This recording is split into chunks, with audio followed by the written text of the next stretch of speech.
Good morning, students. Today, as a part of the video lesson for the BCom 5th semester management process for English medium students, we are going to learn about the different characteristics of management and the different roles to be played by a manager during the course of managing the organization. As a part of that, earlier we have covered the introduction topic as well as the various other conceptual things with reference to the management and manager. Today we will go for learning of the characteristics of management. The first unit is mostly the fundamental concepts unit only, which you have already studied in the BCom second semester business management subject as an introduction.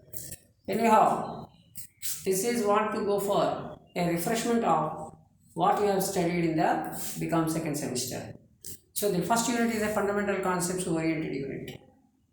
Now, in this context of today's lesson, first of all, we will go for the understanding of the characteristics of management. If you observe, there are 6 most important characteristics given on the board. The first one is management is purposeful. The second one is management is a distinct activity. The third one is management is by the efforts of the people. The fourth one is management makes things happen. The fifth one is management is a social process. And the sixth one is management is an intangible element.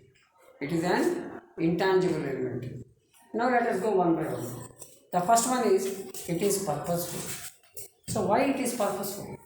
Because as we have learned about in the earlier class that there are 5 M's. What are those 5 M's? Men, material, money, machinery and management. The fifth one is management. So in order to provide the effective use of the resources or the factors of production, what we say in the case of economics, the men, material, money, machine, they are supposed to be amicably used for the objective achievement of the organization or the goals achievement of the organization or the purposes achievement of the organization. Henceforth, we can say that management is purposeful. Until and unless there is an effective management, the goals of the organization or the objectives of the organization may not be realized in a perfect manner, or as per the set goals, we cannot reach the targets. So henceforth, management is purposeful. The second one is it is a distinct activity. Why it is a distinct activity? Because it is dealing with people, it is dealing with resources, it is dealing with the management, top level management, it is dealing with the resources of the organization, and it is as per the situation, and it is always challenging. And managers are need to take decisions at every point of time to run the organization in a perfect manner. Henceforth, it is a challenging task. So henceforth, we can say that, we can conclude that management is a distinct activity because it has to follow the standard policies and procedures and theoretical aspects which are laid down in the management context. Apart from that, it has to sync with the present scenario or the real-time situations of the organization. Henceforth, management is a distinct activity. It is a different activity. It is a unique activity. Next one is, it is with the efforts of the people. As we have studied one definition, management is an art of getting things done through others. Management is a process of planning, organizing, staffing, directing, controlling, reporting and budgeting. So, when once we gone through such type of definitions, we can come to a conclusion that management is by the people, for the people of the organization and for the organization. So henceforth, through the overall efforts or the synergetic output of all the people of the organization, their actions and activities, their works, their functions, only the management is possible. So management includes people. Management of resources, apart from that, management of human resources and efforts of the people are very important here. The ultimate efforts of the people are going to be goal directed, goal driven, objective oriented, henceforth it is must for to have the effective participation and overall and heartful participation of the people in the process of management. That's why it is denoted as the efforts of the people. Next one is it makes things happen. Ultimately, management is for what?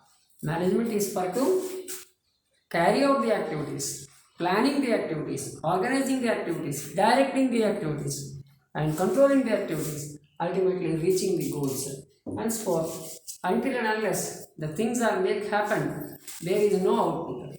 So the input is to be processed for deriving the output. Henceforth, the things are supposed to be to take place. They are to take place. But once they are supposed to take place, there is a force required between the things to be happen, and that is nothing but a manager or the functions of a manager. So management makes things happen.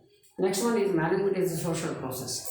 As man is a social animal, organization is existing in the society, and the departments and the functionary areas are flooded with people, and all the actions and activities are supposed to be designed in such a way that ultimately there should be a social benefit, social development, social growth, and social contribution. Henceforth, management is a social process. Now, finally, it is intangible. Why it is intangible? Because you cannot separately see management. Even though there are managers, but management is not seen. How it is not seen? Because it is an art, it is a science, it is a profession, it is an action and activity. So, henceforth, it is intangible. Management differs from person to person. Manager differs from person to person. Functionary areas different from one functionary area to another functionary area. So the intangibility is heavily existing in the case of the management. Henceforth, management is intangible. Now let us go for the roles of a manager. In order to manage the organization, the managers have to play different roles as a part of the management. So there are three important roles to be played by the managers. One is the interpersonal role, the second is informational role, and the third one is the decisional role. So let us take one by one. Interpersonal role. Interpersonal role means between and among the people. You know that management is an art of getting things done by others.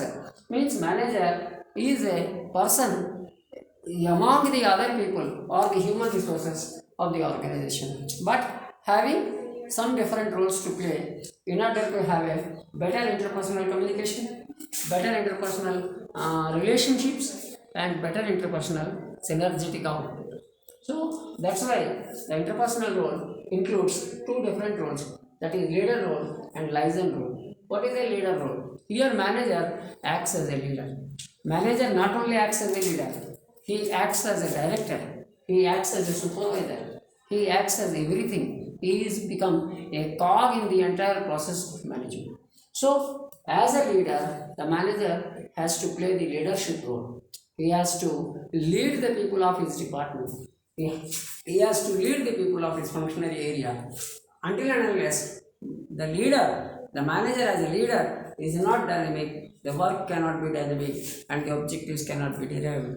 So, as a leader, the manager has to play the roles of leader and he has to possess the qualities of the leadership. So, a particular leadership quality is essential on the part of the leader, and the manager should have ensure that they should have the leadership quality, and he has to play the roles of leader. Next one is liaison role. Manager here is supposed to play the role of a linking personality. He has to link the various actions and activities of the organization in a planned manner, in a processed manner. He has to link between the people, he has to link between the processes, he has to link between the actions and activities, he has to link between what is planned, what is to be organized, and what is to be derived. Henceforth, the manager should play the role of a linker between and among the people, process, resources, etc. So, the manager should play the role of a liaison role a connectivity, interconnectivity, a linking point role is to be played by the manager by way of communication, by way of direction, by way of motivation, by way of supervising, and so on and so forth. Henceforth, manager should play the role of a linking role or a liaison role. The next one is informational role. This is also one of the important role to be played by manager. Under the informational role, we have 3 points. One is the monitor role. Monitor means, as I said, a manager should supposed to monitor at every point of the time, at each and every step of the organizational activity, at every step of the managerial process, to monitor what actually being planned, what actually is set to target, and to what extent it is derived, and what is the gap between the planned and the actual, and how to trigger up the various strategies to mitigate the gap. That manager should play the role of a monitor role or a supervisor role. Next one is disseminator role. Manager is nothing but a person who is representing the organization, at the same time representing the department, a group of people in a particular functional area. So henceforth, there is a need of getting the information, providing the information, generating the information, and disseminating the information. So, as a person, manager should have the ability to disseminate the data and information from time to time to those needed areas, maybe within the organization, maybe outside of the organization, or with the government, or to the society. So, henceforth, manager should play the role of a disseminator role of information. Next one, last one is spokesperson. Manager is the legal representative of the organization. He has to represent as a spokesperson. Sometimes he is required to present himself as an authorized representative, authorized employee, authorized spokesperson of the role. He is supposed to go for public speaking. He has to go for connecting to the society on behalf of the organization. So, as a spokesperson, manager need to perform. The last one is the decisional role. Here there are 4 types of roles to be played under the decisional role. Because as I said, at every point of time, manager stands at always in a junction process. There is a big question mark.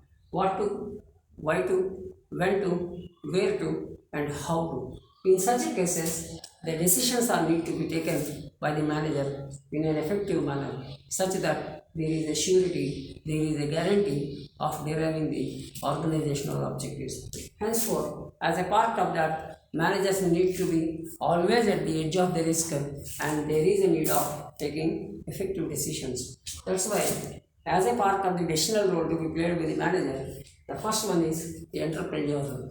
Here, manager should be innovative, manager should be creative, manager should be thought-provoking, and manager should always think out of box and see that he should act in such a manner that there is a must and ought benefit on the part of the organization, and he should provide his innovation and creativity in all functionary areas of his particular department or the functionary area or as an organization as a whole.